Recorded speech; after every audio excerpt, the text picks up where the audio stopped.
માં ભૌમની રક્ષા માટે સમગ્ર જિલ્લામાંથી અનેક યુવાનો આર્મીની ટ્રેનિંગ પૂરી કરી લશ્કરમાં જોડાઈ રહ્યા છે. તે બનાસકાંઠા જિલ્લા માટે ગૌરવ સમાન છે, જેમાં તાજેતરમાં ઇન્ડિયન આર્મીમાં ટ્રેનિંગ પૂરી કરી પોતાના વતન આવેલ અનેક યુવાનોનું સન્માન સમારોહનું ભવ્ય આયોજન કરવામાં આવ્યું હતું.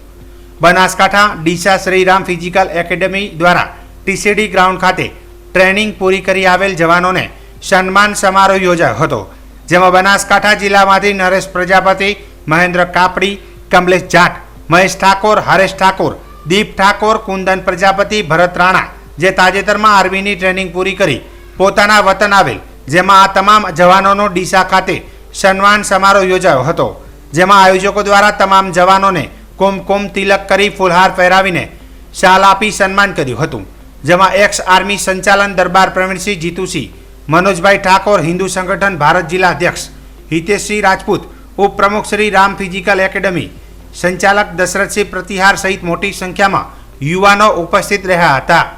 આ શ્રીરામ ફિઝિકલ એકેડમીમાં તમારું સ્વાગત કરવામાં આવશે, તમે શું કહેવા માંગો છો? હું શ્રીરામ એકેડમીનો ગૌરવ પ્રજાપતિ નરેશકુમાર, શ્રીરામ ફિઝિકલ એકેડમીના કોચ દશરથસિંહ પટિયારને ખૂબ જ અભિનંદન કહેવા માગું છું કે અમારા બધા સાથીઓને અલગ અલગ રેજિમેન્ટથી ટ્રેનિંગ કરેલા આવેલા હતા, ત્યારે દશરથભાઈ અમારું સ્વાગત કર્યું અને અમારા બધા જેટલા પણ અહીંયા ટ્રેનિંગ કરતા હતા દશરથભાઈ પાસે તેમને બધાએ અમારું ખૂબ સ્વાગત કર્યું. તે બદલ દશરથભાઈનું ખૂબ ખૂબ અભિનંદન માનું છું. અને અમારા ફોટા પોસ્ટર છપાયું અને અમારું સ્વાગત કર્યું, નાસ્તા, ફૂલહાર અને અમારી બહેનોએ અમારું સ્વાગત કર્યું. તે બદલ દશરથસિંહ પટેલનો બધા ભાઈઓ તરફથી ખૂબ ખૂબ અભિનંદન માનું છું. શું નામ છે તમારું?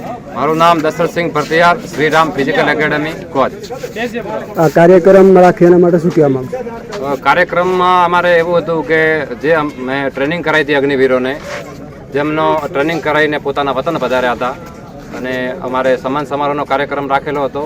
કાર્યક્રમમાં ઉપસ્થિત હિન્દુ યુવા સંગઠનના કાર્યકર્તા, સમાજના અગ્રણી અને અમારા એકેડમીના છાત્ર આજ કાર્યક્રમ રાખ્યો હતો અને કાર્યક્રમને સફળ બનાવ્યો. અને આગળ પણ મારો એ જ ઉદ્દેશ્ય છે કે શ્રીરામ ફિઝિકલ એકેડમીમાંથી વધારેમાં વધારે છાત્રો અહીંયાથી ટ્રેનિંગ લઈ અને પોતાનું Agniveer, army, paramilitary force, BSF અથવા ગુજરાત ગવર્મેન્ટની જેટલી પણ ભરતીઓ થાય એમાં સફળ થાય એવી મારી આશા છે. અને અહીંથી વધારેમાં વધારે યુવાનોને ટ્રેનિંગ આપી અને દેશ અને રાષ્ટ્ર માટે એમને સમર્પિત કરવું એ જ મારું સપનું છે.